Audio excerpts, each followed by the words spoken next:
In today's video, I'm going to teach you how to fix OneNote crashing on Windows 11.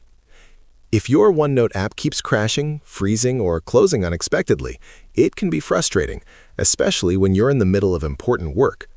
The good news is that there are a few simple things you can check and adjust to get your app running smoothly again. To begin, open your OneNote application and make sure everything is properly loaded.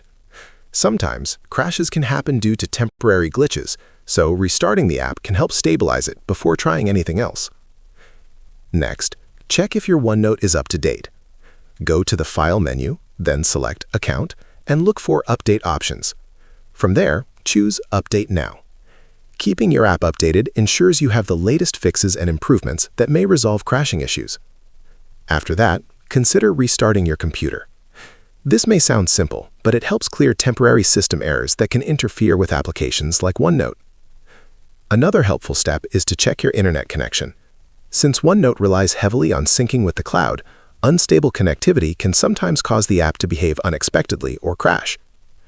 You can also try opening OneNote in safe mode by holding down the control key while launching the app. This will disable add-ins and help you determine if any extensions are causing the issue.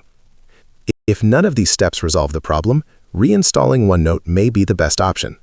Simply uninstall the app from your system and download it again from the official source.